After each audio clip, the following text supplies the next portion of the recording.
This is In the Loop. I'm Christian Bryant. Tonight, a new push to get voters to the polls, or at least mail in a ballot. Plus, how artwork has become its own form of protest. And you and I get to hang out for a bit, so that's cool.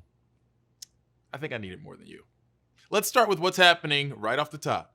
This is the last thing you want to hear right now, but new daily COVID cases are significantly climbing across the country.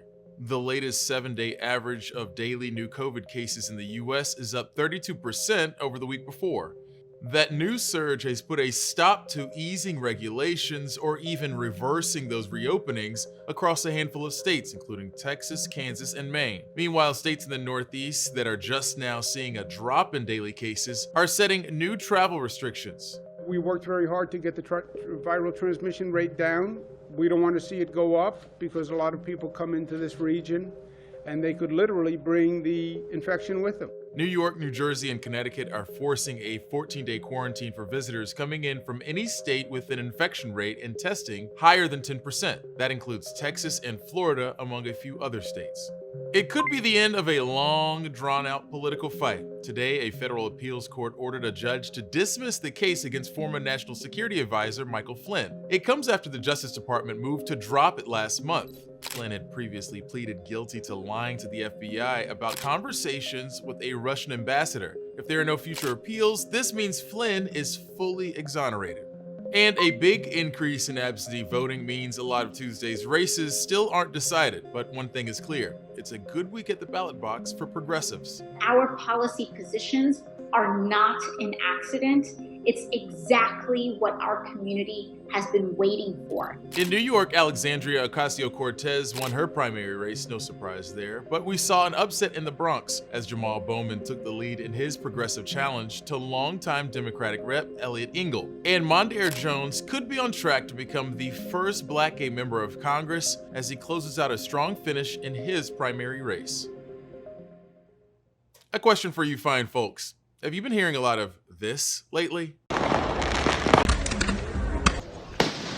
If you live in New York City, DC, Boston, San Francisco, LA, or various other major American cities, you might be one of the many people asking, why the hell are people setting off fireworks all night, every night? That question has turned into a nationwide mystery with no clear answer. Quite a few cities that keep this kind of data are showing a spike in complaints about fireworks, and New York City has even set up a task force to tackle the problem. We're going to start a huge sting operation to go and get these illegal fireworks at the base. These fireworks have people jumping from mild annoyance to conspiracy string chart in record time. You got people with kids, you got dogs and cats freaking out here and boom, boom, boom every night. What the hell is happening? I don't know if it's driving y'all crazy, but it's making me nuts. These types of tactics, keeping people up late at night, I mean, it's used in the military. It's sort of the psychological warfare. That's a theory that has gained significant traction on social media. And for the record, there's no evidence that the fireworks aren't a secret military program, but that's not really how evidence works. So to put some other possible explanations on the table, we talked to a fireworks expert and learned 2020 was always going to be a big year for average Joes getting their hands on fireworks, and that might be one big factor here. Before the pandemic, we anticipated industry-wide that 2020 was going to be a very good 4th of July season for industry revenues. The 4th of July falls on a Saturday. Historically, when July 4 falls on a Saturday, it's a really good year for fireworks sales. Julie Heckman heads up the American Pyrotechnics Association, which is now what we want to be when we grow up. And even though she expected strong fireworks sales this year, what none of us could have seen coming was a pandemic that would boost sales of consumer fireworks ahead of the 4th and have Americans literally taking the celebrations into their own hands more than ever before.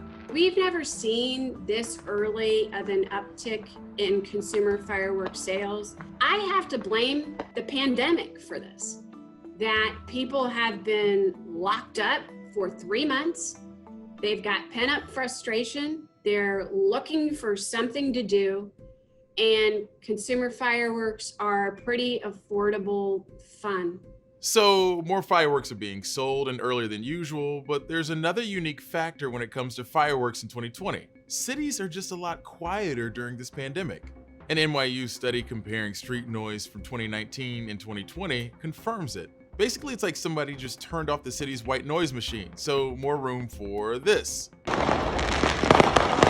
So maybe all of that doesn't cleanly explain why so many days it felt like the 4th of July, but at least now you can add a bit more context to your own personal conspiracy theory. You've probably got a lot going on, so we forgive you if you forgot this is an election year. And a lot of groups are trying to use momentum from recent protests to get folks marching to the ballot boxes in November. Newsy's Willie James Inman has more. Voter engagement groups are aiming to turn social activism into success at the ballot box. This year, millennials and Generation Z will be about 40% of the electorate, making them a key voting bloc. So groups like Rock the Vote have partnered with several organizations for its online Democracy Summer initiative. It launched this month with the goal of registering 200,000 new voters. Have you seen an uptick in interest in like your social media sites or your website in terms of people looking for resources? There's been massive uptick in Instagram and Twitter followers, like Rock the Vote's never seen before. And then just in the first 2 weeks of June, there were 150,000 new registrations through Rock the Vote's platforms, which is a massive jump. Voting advocates are aiming to spark high interest in the election among young people like in 2018, when voting levels across a majority of states for 18 to 29-year-olds surged compared to previous midterm elections. People are motivated and they're going to show up. Young people, they showed up in 2018, and so people keep forgetting, young people in 2018 voted in record numbers, so they're paying attention. The Southern Poverty Law Center is also hoping to use the energy of the protests to mobilize people of color to vote. The group announced it will award $30 million in grant funding over the next 2 years to support nonpartisan voter registration efforts focused in 5 southern states. We've seen a spike in voter suppression efforts that are sponsored by states in the Deep South.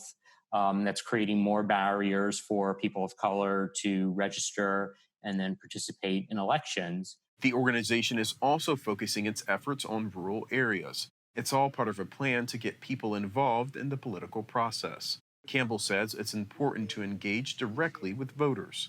We connect the protest to policy to the polls, 3 Ps, right? And how important that is that we connect that for folks, because protest elevates, right? Keeps the pressure on. And you also have to deal with, okay, what you want. You know what you want. You want change. Willie James Inman, Newsy, Washington. I'm going to scroll through my Twitter trending topics right quick and see what kind of weirdness we can sprinkle into the show.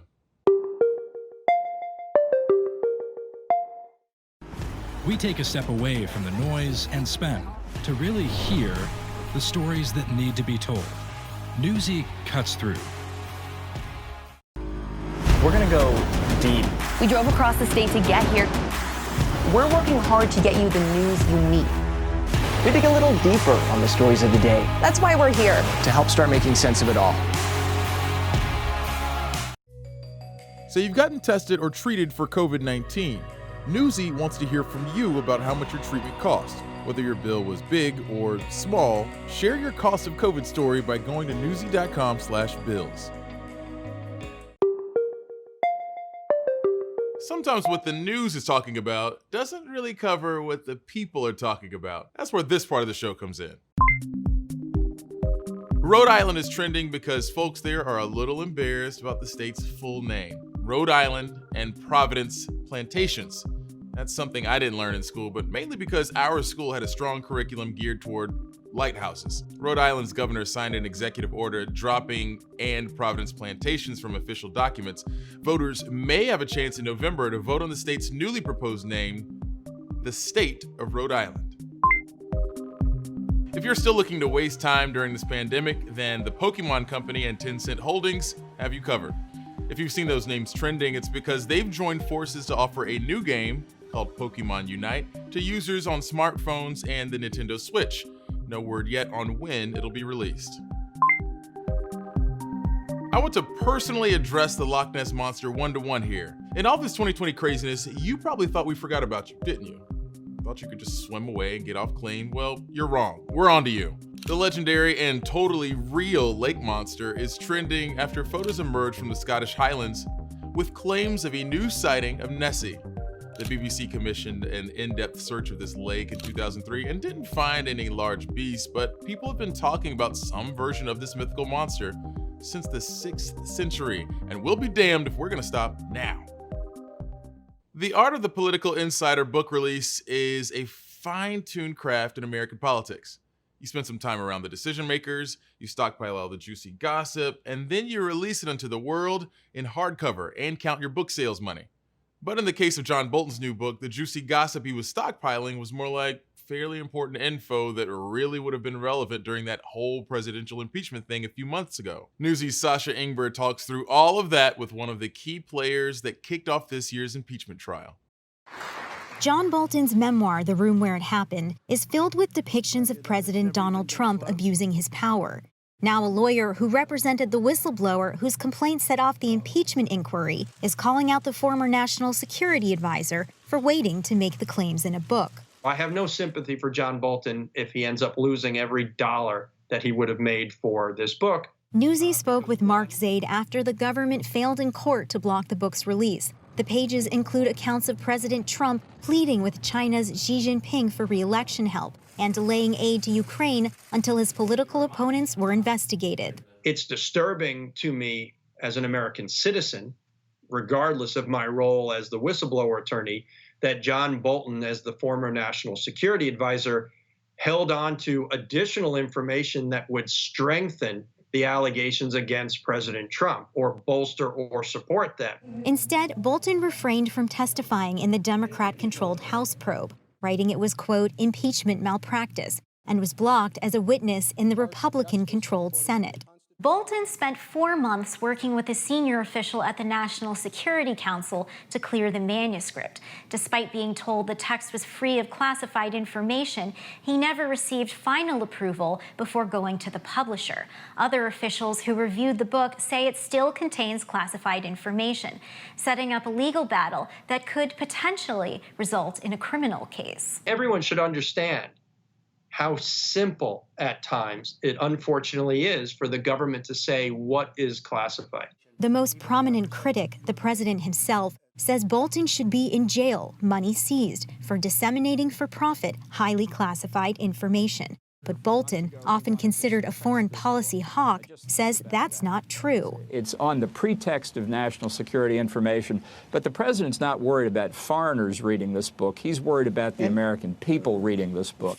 A 2009 executive order states foreign government information, relations, and activities are categories for classification, but information to conceal violations of law or prevent embarrassment aren't. He's playing with real fire, as he's now finding out. It's a lot easier for the government to go after Bolton than Bolton to go after the government. Zaid says the classification review system is full of glitches and gaps, and deeply influenced by the personalities of the people on the inside. This case now is the first time we've seen where the government has sued civilly before the book has actually been published. That's a bad thing for all future authors. Sasha Ingber, Newsy, Washington. We're going to peel back the layers on COVID-19 risks as soon as you're back.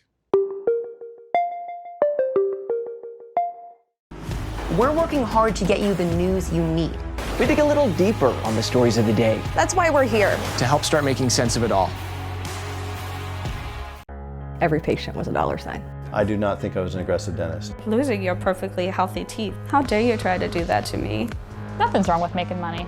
If you're doing it ethically, absolutely not. Miss getting email that isn't junk? You should know about Newsy's daily newsletter. It's breaking news right to your inbox. Get caught up quick with the best Newsy stories every day. Join us at signup.newsy.com. Be informed, not influenced. The first hotel I stayed in during the pandemic was immaculate. I mean, nobody had been there for a while, but I was still pretty paranoid about whether I was at high risk for COVID-19. If you're curious like I am, then Lindsay Thies is going to get us sorted. When it comes to getting sick with COVID-19, you might be thinking about this, and we have too. Joel asked, what's the risk of getting COVID-19 if I stay in a hotel or Airbnb? We asked the experts. Their take: contracting COVID-19 from going to an Airbnb or hotel is medium risk. The risk of staying in an accommodation like Airbnb or a hotel would be primarily related to whether someone who was infected stayed in the room prior to you or used some of the common areas. You're going to maintain social distancing when you're in your hotel room. Same with an Airbnb. So I would just make sure that whatever hotel or Airbnb that you're going to stay at has those good cleaning protocols in place, and they have a plan for how they're going to manage COVID. They do clean the rooms there. And additionally, you're either traveling by yourself for work or you're with family. So it is, again, that nuclear family concept there. There have been reports of detection of virus on certain surfaces within hotel rooms, especially one study showed relatively high levels on pillows and pillowcases when someone who was ill had stayed in that room prior. So I think it's really important that hotels and Airbnbs clean very well in between customers. And that you can also do some cleaning yourself when you arrive to disinfect any high-touch surfaces, and do that frequently during your stay as well. If you have a question about your risk, send us a video question to what'stherisk@newsy.com. Artwork has been the concrete rose of protests for racial justice, but they can also be considered a form of protests themselves. In this next piece, Casey Mendoza takes a look at how creatives across the country are using their artwork to send a unified message. Taking center stage at the memorial service for George Floyd, this mural by a group of Minnesota artists is one of the many pieces of art to come out of the movement for racial justice. I just love the statement that this mural makes, just because it's forcing you to see him in a positive way. I painted George Floyd as well, and I wanted to paint him in a way that was peaceful and that was, not devastating. Ashley R. Smith is an artist and founder of the online community Young Black Artists. This past month, Smith joined several painters, illustrators, and designers around the world, honoring George Floyd and Breonna Taylor, as well as the Black Lives Matter protests. I think that is their way of protesting, and that's their way of expressing the world that they live in and how they experience it. We just are proud to be a part of this experience because it didn't feel like we could do anything to help. Each letter of Cincinnati's Black Lives Matter mural is painted by a different local artist, and the paint will last for about 5 years. Community leaders say it serves as a reminder of the changes needed for racial equality. That message is common throughout the pieces of public art coming out in cities all over the country. Putting up the art is just our ways of showing the light within the darkness or within tough times. I choose to use every platform I can to make a difference. To preserve the artwork online, the University of St. Thomas in Minnesota is crowdsourcing and mapping out the murals, graffiti, and signs found in dedication to George Floyd and the anti-racist movement. More than 400 pieces of art have been documented so far. Casey Mendoza, Newsy, Chicago. I don't want to sound desperate, but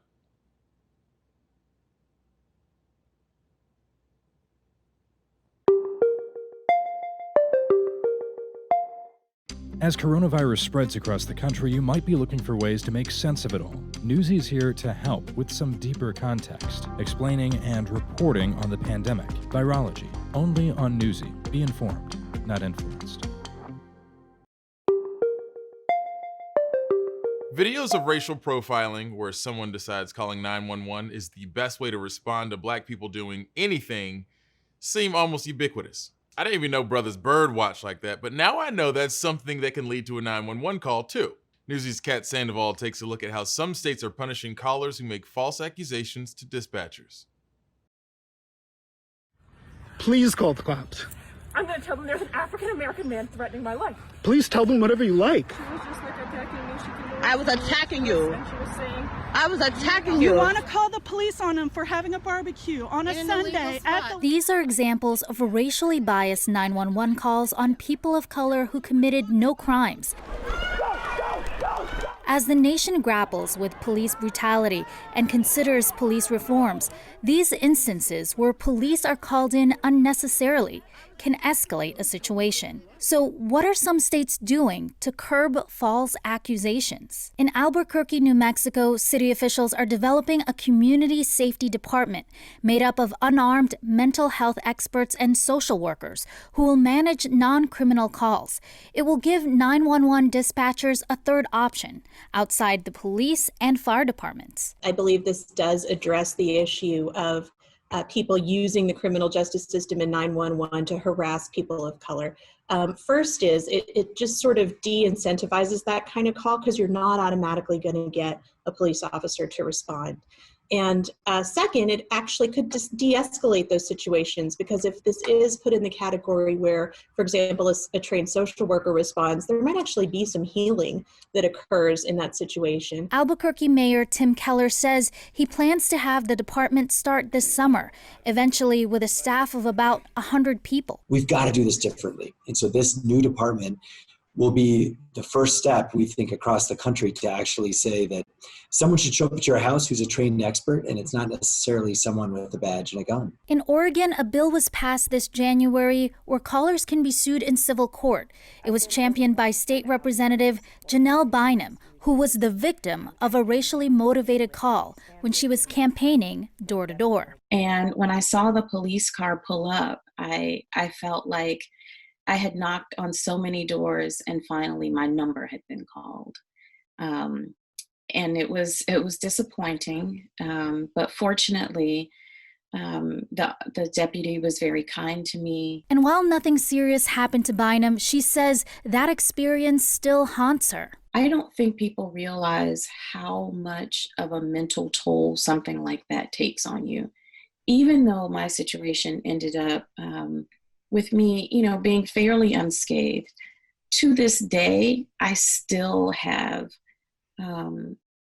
bad memories. I still have trauma from it. In New York, where this white woman called 911 on a black man in a park, State Assemblyman Felix Ortiz is looking to make an intentional bias call a hate crime. The bill has yet to pass, but Governor Andrew Cuomo is supportive of the legislation. When you send a clear signal, a clear message, a strong message about false reporting to 911 as a hate crime, that will prevent people from making those calls, and they will think twice before they can pick up the phone to make that call. They have to be very sure. While some states are focusing on consequences after calls are made, former 911 operator Jessica Galloway says there needs to be a better way for dispatchers to be gatekeepers with the ability to reject bias calls. The rule book defines a suspicious person call as any person, situation, vehicle that a caller finds suspicious.